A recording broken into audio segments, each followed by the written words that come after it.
Need some new Modern Horizons cards? Well, you can pre-order them from our sponsor Card Kingdom by heading over to cardkingdom.com. Hello everyone, it's Seth, probably better known as Saffron Olive, and it is time for a surprise daily dose of Dungeons & Dragons Adventures in the Forgotten Realms spoilers. So, wasn't expecting D&D spoilers today. The set doesn't come out for a couple of months. We're picking back up with Modern Horizons 2 spoilers today, but by surprise, Wizards gave us some sweet new cards from our upcoming standard legal D&D crossover set. So I figured, I guess it's just a spoiler day. We'll cover our Forgotten Realms spoilers now. We'll have Modern Horizons spoilers in the future. We don't have a ton of D&D spoilers by number, but they are some good ones. We got a Planeswalker, a sweet rare, a cool legendary uncommon, which means we should probably jump right into it. Start talking sweet new Forgotten Realms cards. Before we do, one super quick reminder,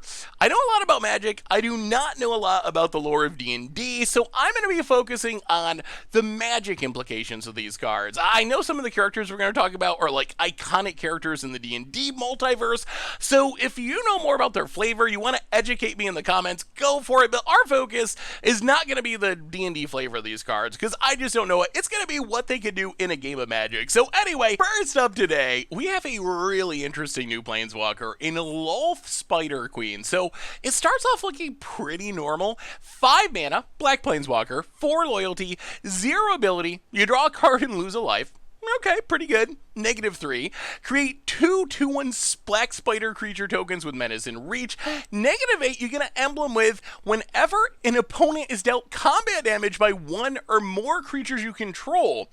If that player lost less than 8 life, they lose life equal to the difference. So essentially, as long as you hit your opponent with at least 1 creature, your opponent's going to take 8 damage. You hit them with a 1/1, they're going to take 8. On the other hand, you hit them with 10 power worth of creatures, the emblem isn't going to do anything. The emblem seems a little weak until you read the static ability. Whenever a creature you control dies, put a loyalty counter on Lolth. So this static ability, that is by far the most exciting ability on this card. That means that in the right deck, you can be ultimating your Lolth the turn it comes into play. Your very first activation can be the -8 to get the emblem. So it makes sense that the emblem is not an immediately game-winning effect like a lot of Planeswalkers. Instead, it's a powerful effect over the course of a few turns that's going to give you more damage, because there's a decent chance that you're just going to have this emblem the turn that you play your Lolth. So if you look at these abilities, you essentially get a 0 ability that's Phyrexian Arena, never going to be bad. Like drawing an extra card every turn at the cost of a life, that is a very powerful effect. The -3, not a great comparison, but the best I could find was Dwarven Reinforcement, which does make 2 2/1 tokens for 4 mana. Lolth makes better tokens. Not only are they 2/1s, but they have menace and reach, which is pretty rare on a black card. So I would say that the -3, you're probably getting 4 mana of value out of it, which isn't bad on a 5 mana Planeswalker. And then the emblem, as we were talking about before, it's very high variance. Like if you're hitting your opponent with a single 1/1, it's absurd. It's dealing 7 extra damage. On the other hand, if you're hitting your opponent with a bunch of creatures, maybe you're getting a gut shot, maybe you're getting literally nothing out of it.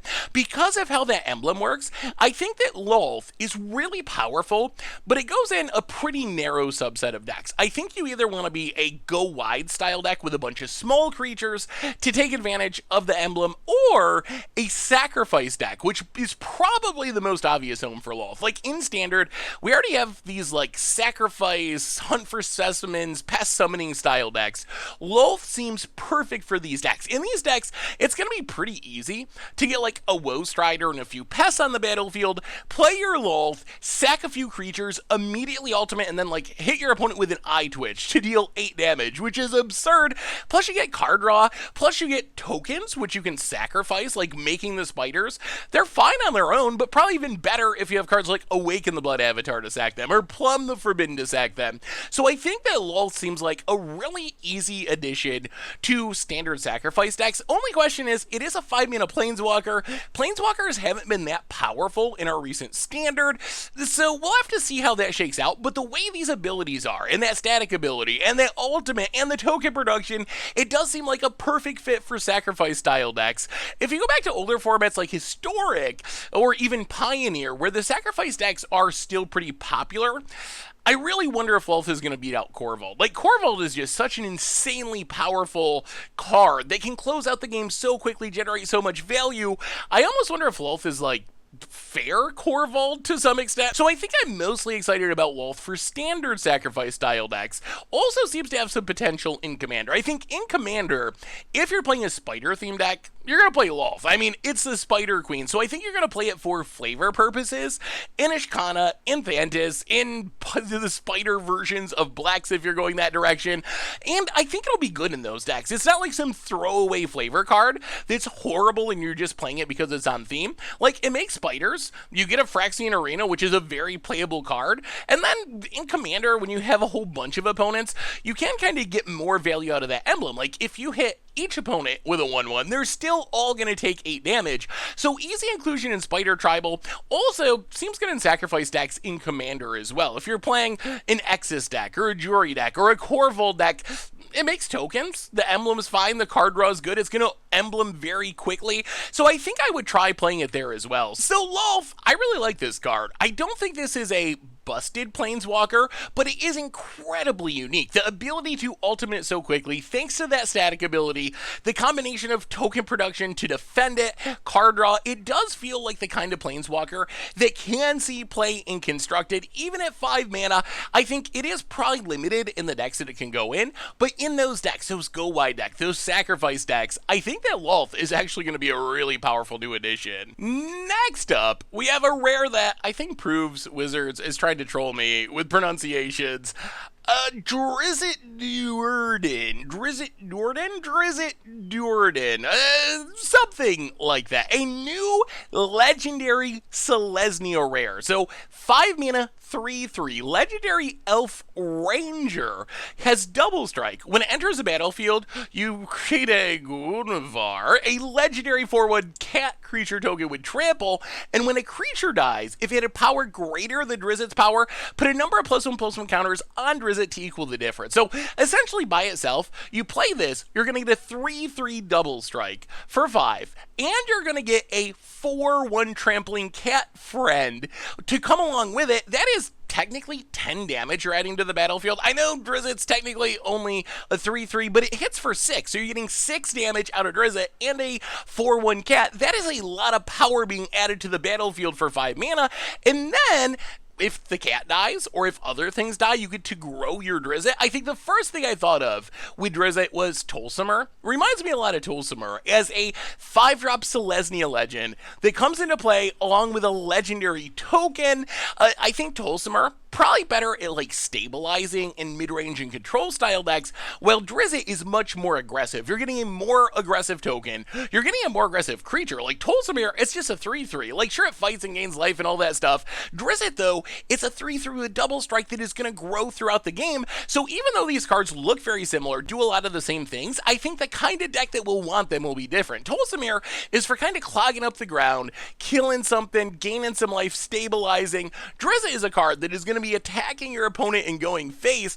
I think in Standard, there's a couple of different things you could do with this. Could see like mono green stompy style decks. Maybe they go towards Selesnya. I know 5 mana is a lot, but still, it's adding a ton of power to the battlefield, and the mono green stompy decks, they naturally have a ton of creatures that if they die are going to grow Drizzt. Like you play a Lovestruck Beast dies, you're going to get 2 counters, and all of a sudden you have a 5/5 double strike. That's a fast clock, and Drizzt works really well with Gemrazor. You can mutate onto Drizzt to give it trample, but you're still going to maintain that +1/+1 counter ability, so all of a sudden you're going to grow this into just like a massive 6/6, 7/7 double striking trampler that's going to be really, really difficult for your opponent to survive unless they have removal right away. The other place that it's kind of cute is with just massive creatures. Like in Standard, Demogoth Titan. It's an 11/10. It can even sacrifice itself if you want to when it attacks or blocks. If a Demogoth Titan Titan dies, it's going to put a ton of counters on your Drizzt. You're going to be adding, what, 8 +1/+1 counters? Then all of a sudden you're going to have a 11 powered Drizzt with double strike. That's big enough that you could one-shot kill an opponent. Like, imagine just, like, playing a Mana Dork into Demogoth Titan, into Drizzt, making the cat token, attack with Demogoth, sack it, counters on your Drizzt, and kill your opponent in one attack. So I think those are the two main things I'd be excited about in Standard. Also, important to point out that Drizzt triggers when a creature dies. So maybe you can play some sort of more like mid-rangey Abzan deck with it, where your goal isn't to have your own Demogoth Titan guy or whatever to grow Drizzt, but you're just killing your opponent's stuff. You play Drizzt, you kill your opponent's stuff, hopefully some of it's big, that's going to get counters on Drizzt, and it's going to clear the way for Drizzt, which, if the coast is clear, it's a ridiculously fast clock. Even without growing it, Drizzt in the cat is a 2-turn clock, and once Drizzt grows, it's going to get even faster. Plus, of course, making the cat token a huge deal, because it's a card that does something right away. To fully deal with it, your opponent's going to need 2 removal spells, which is where you want to be with Standard cards. I think the other place where Drizzt is interesting is in Commander, where it seems like a pretty spicy Voltron commander, kind of like Rafik or Thrun. It's just such a fast clock. Of course, it doesn't have any form of protection, but as a big double striker that is going to get even bigger as the game goes along, if you can play this and protect it with like Shield of the Oversoul, maybe use a Rancor to give it Trample or Mother of Runes, kill a couple of creatures, this is going to be maybe a 2-shot kill threat. And with a bit of luck, you can even make it a 1-shot kill threat. Let's say you play Drizzt, and then you play Phyrexia Dreadnought. 1 mana going to sacrifice itself, going to put 9 +1/+1 counters on Drizzt. That's going to make it big enough that you can 1-shot kill someone with commander damage, either just getting through naturally, hitting someone with no blockers, or using some of those tricks we were talking about with like Rancor, Shield of the Oversoul, Mother of Runes. So it feels like a very strong commander if you want to be Voltron-y, if you want to win with commander damage. Also, in Commander, creatures get really big. Like, we just had a Commander game a couple of weeks ago where he made a Nyxbloom Ancient that was literally billions of power. Could you imagine having Drizzt and your opponent making a billion power creature and then just beast withinning it and getting a billion power double striker? That sounds absolutely spectacular. So I like Drizzt. Where it fits in Standard, I don't know. I think as we evaluate this set, we're going to have a lot of cards where it's like, this is powerful, I like how it looks, but Adventures and Rogues and Emergent Ultimatum, Standard is just so strong right now. It's going to be hard for new cards to break in before rotation. The good news is, rotation is coming. The next set release after Forgotten Realms is going to bring with it rotation, and then all bets are off. Then Adventures are gone, Rogues are gone, Emergent Ultimatum's gone, Companion's gone, and that might be Drizzt's time to shine. So whether or not Drizzt breaks out in Standard immediately, that remains to be seen, but I do think it's a power level that can see play in Standard eventually, even if it might not be until after rotation. Finally today, we got a uncommon legend, Bruenor Battlehammer. So a Boros uncommon legend, 4 mana, 5/3 legendary dwarf warrior. Each creature you control gets +2/+0 for each equipment attached to it, and then you can pay 0 rather than pay the equip cost for the first equipped ability you activate each turn. So once a turn, you get to equip something for free, and this is going to grow your equipped creatures based on how many equipment they have on them. And we get to see the showcase art from the set. Oh man, it is sweet looking. It looks like something out of an old book, out of a scroll that they found from 1,000 years ago out in the desert somewhere. Like, it looks so cool. It's so old. So I really like the showcase art that's coming with Forgotten Realms. As far as Bruenor itself, it's kind of like an Armament Master that doesn't care about creature types, thankfully, mixed with a Kazul's Toll Collector with the free equipping. I think it's a potentially powerful effect. We have some equipment matter stuff in Standard. We got Akiri, we got Nahiri, we got Cole. So there is enough equipment matter stuff to build a deck around it. And Bruenor could definitely be a part of it, like pumping your other stuff, allowing you to cheat equipment onto play for free. And we even have some decent equipment in Standard. We got Maul the Skyclave, very powerful. We got Embercleave. And Maul, for example, is often used like a pump spell, essentially, where you cast it, put it on a creature, smack your opponent, hope they die. If your opponent can deal with your creature, 4 mana to equip is a lot. This is where Bruenor is going to be very helpful, being able to just stick your Maul back on something. And remember, it's just your first equipped ability. You don't have to be equipping it to Bruenor itself. You can put it on any of your creatures. So if your Maul's just sitting around, you can slam this, immediately equip to a creature that doesn't have summoning sickness, keep getting in the damage. Whether or not standard equipment is actually going to be good, we'll have to wait and see. Again, most of these are cards that are going to survive rotation. Actually, all these are cards that are going to survive rotation outside of Embercleave. So maybe this is more of a post-rotation style deck, but the pieces are there for a sweet equipment deck in standard. The thing I want to do with this most, of course, though, is go hammer timing. Like, I've been trying to make hammer time work in historic. There's not a lot of pieces, and Colossus Hammer is exactly the kind of cards you want to use with Bruenor. It's a low cost equipment, but it has a massive equip cost. That's where you get the most value. Like, if you're cheating a Skull Clamp onto something with a 1 mana equip cost, I mean, it's not doing much of anything. You're saving 1 mana. On the other hand, Colossus Hammer costs 8 to equip. That's like a huge burst of mana value, a huge ramp spell, a ritual almost that you're getting out of Bruenor if you can do it with something like Colossus Hammer. So I think maybe this helps Hammer Time in historic be a thing. And remember, you don't got to put the equipment on Bruenor itself. So I'm envisioning you like play Colossus Hammer, play an Ornithopter, some evasive creature. Then you just play this, immediately slide the hammer over to the Ornithopter, smash for 10, 2 attacks, game over on the spot. The other place where Bruenor probably has some potential is Commander, although I'm actually not that excited about it as a commander itself. And there's one big reason why, and that is we just got Arden, and Arden does a lot of what Bruenor does, but better, where on your beginning of combat, each turn, you can put any number of auras and equipments onto a creature. Bruenor's just letting you equip one thing for free each turn. So it feels kind of like bad Arden. I've been wrecked by Arden Rogak so many times with Richard playing it that I have a healthy respect of this. So I feel like it's definitely not the most powerful equip for free commander you can play, but it's still powerful and it's brawl legal if that's relevant, which Arden and Rogak aren't.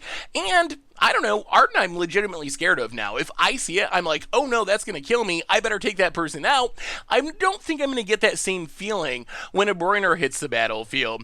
I think, much like we talked about with Colossus Hammer, the best way to play with Bruenor and Commander is to use some high equip cost equipment, like Argentum Armor. Really powerful, but 6 to equip is a lot. If your opponent kills your first creature, do you really want to take all of your turn, most of your turn, to move it back over and blow up one thing? Well, if you got a Bruenor out, you don't have to. Same with like Helm of the Host, Colossus Hammer itself.